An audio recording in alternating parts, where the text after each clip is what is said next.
بڑی خیانتیں ان لوگوں نے کی ہیں، بہت خیانتیں کی ہیں، صرف اس لیے تاکہ حقائق چھپائیں، صرف اس لیے تاکہ لوگوں تک وہ ریالٹیز وہ نہ پہنچے، صرف اس لیے۔ میرے خیال میں اس سے بڑا ظلم کیا ہوگا کہ انسان آ کے کتمان حق کرے، انسان آ کے درست حقائق کو چھپائے۔ اگر یہ فلٹر نہ لگتے تو اللہ جانے کیا سے کیا ہم تک پہنچتا۔ بسم اللہ الرحمن الرحیم، السلام علیکم ورحمۃ اللہ وبرکاتہ۔ ناظرین، ہماری بحث اہل سنت کے کتب میں تحریفات کے حوالے سے ہیں کہ اہل سنت کی کتابوں میں تحریف ہو چکی ہیں، بہت ساری چیزیں تحریف ہو چکی ہیں۔ تو اس میں کئی قسطیں ہم نے بیان کی، تقریباً کوئی 30 تک ہم انشاءاللہ قسطیں ہم نے بیان کی ہیں اسی ولی اثر چینل سے، اور آج بھی انشاءاللہ ہم آپ کو بیان کریں گے، اور بہت ہی اتھینٹک جو ہے وہ آپ کے سامنے پیش کرتے ہیں، وہ بہت ہی جالب اور مزیدار ہیں۔ آپ کو علم ہوگا کہ کتنا جو ہے اہل سنت کی کتابوں میں کتنے اس کو تحریف کا شکار کیا گیا۔ یہ دیکھیں الجامع الصحیح، یہ الجامع الصحیح اگر اسکرین پہ آ جائے، الجامع الصحیح،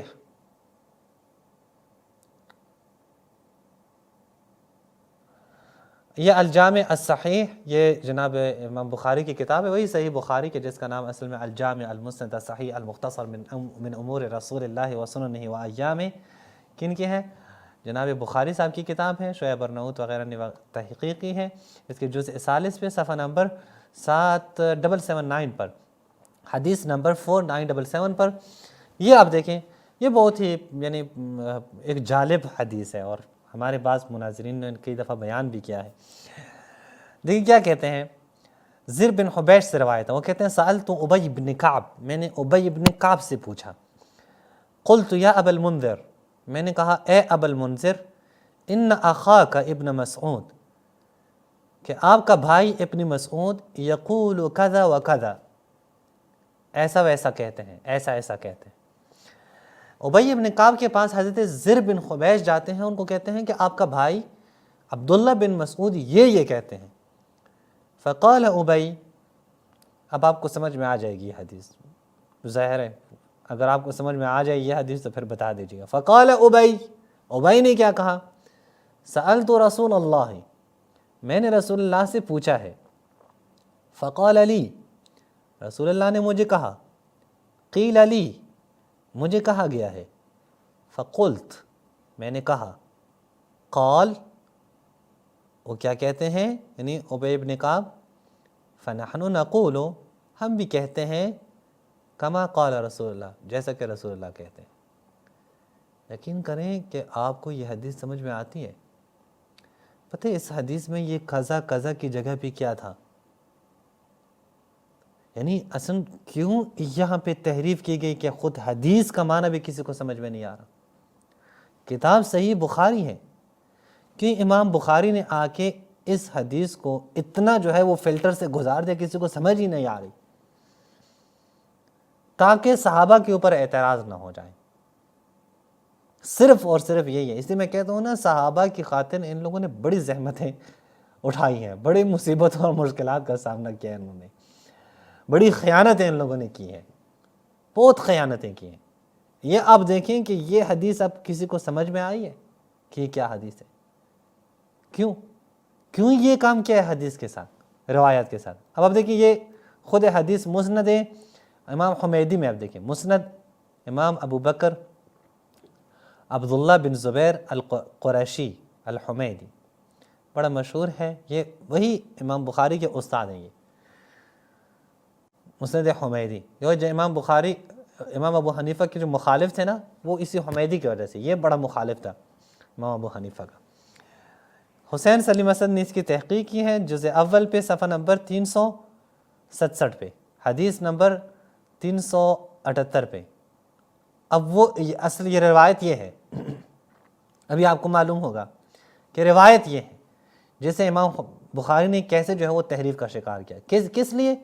صرف اس لیے تاکہ صحابہ کے کیا کریں، دفاع کریں، صرف اس لیے کہ کوئی صحابہ پہ اعتراض نہ کرے۔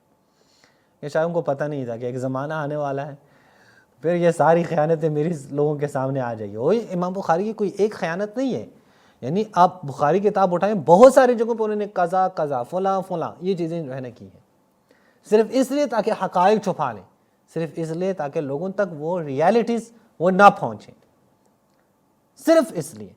اور میرے خیال میں اس سے بڑا ظلم کیا ہوگا کہ انسان آ کے کتمان حق کرے، انسان آ کے درست حقائق کو چھپائیں.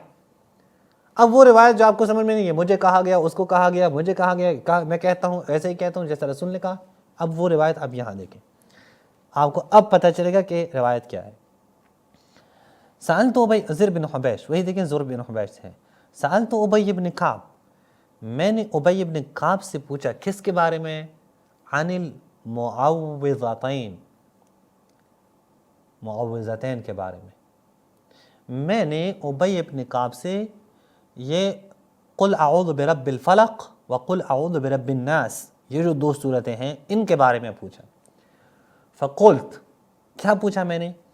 یا ابا المنذر, اے ابا المنذر, اے ابی بن کعب, ان اخاک, آپ کا بھائی, ابن مسعود, عبداللہ بن مسعود, یحکہما من المصحف, ان دونوں صورتوں کو وہ قرآن سے نکالتے ہیں. وہ کہتے ہیں قرآن کا حصہ یہ دونوں صورتیں نہیں ہیں. وہ کہتے ہیں یہ دونوں صورتیں قرآن کا حصہ نہیں ہیں. قال, ابی بن کعب نے کیا جواب دیا؟ انی سألت رسول اللہ, میں نے رسول اللہ سے پوچھا ہے کہ کیا یہ دو صورتیں قرآن کا حصہ ہے یا نہیں ہے.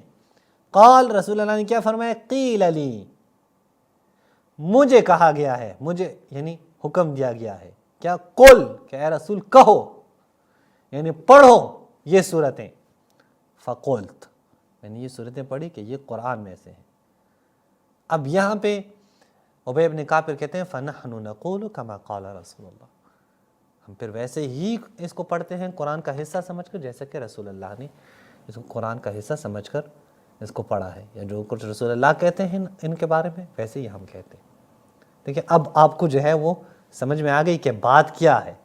اب آپ کے لیے واضح ہوا کہ یہاں اصل بات کیا تھی. لیکن امام بخاری نے کیا ہے, وہی تحریف قرآن کا موضوع ہے. ایک دو, عبداللہ بن مسعود کے اوپر سوال اٹھے گا, یہ تو صحابی ہیں, قاری قرآن ہیں, معلم قرآن ہیں, اور قرآن کی تحریف کا عقیدہ رکھتے ہیں. یہ آپ کی کتاب میں یعنی بخاری میں پھر انہوں نے کیا امام بخاری نے, انہوں نے کوشش کی کہ سائڈ میں کریں, نکال دیں اس کو, کوئی کسی کو سمجھ ہی نہ آئے. یہ تحریفات انہوں نے صرف اس لیے کی ہیں کہ صحابہ کو بچائیں. اے کاش نہ کرتے. اور یہ ساری کوششیں کی ہیں, یہ سارے فلٹر انہوں نے لگائے ہیں, اس کے باوجود بھی صحابہ کی اتنی ساری غلطیاں ہم تک پہنچی ہیں. اگر یہ فلٹر نہ لگتے تو اللہ جانے کیا سے کیا ہم تک پہنچتا. بہت کچھ پہنچتا ہے. ان کے صحابہ نے کیا حرکتیں کی ہیں, کیا کچھ بیان کیا ہے, وہ سب کچھ ہم تک پہنچتا. لیکن وہ فلٹر لگایا, اللہ کا شکر ہے کہ پھر بھی وہ کچھ پہنچا ہے کہ آج بھی ان کے پاس صحابہ کی کرتوتوں پہ جو یا ان کے افعال کے اوپر جو روایات اور احادیث ہیں کوئی جواب ان کے پاس نہیں ہے. اس پہ اکتفا کرتا ہوں. السلام علیکم ورحمۃ اللہ وبرکاتہ.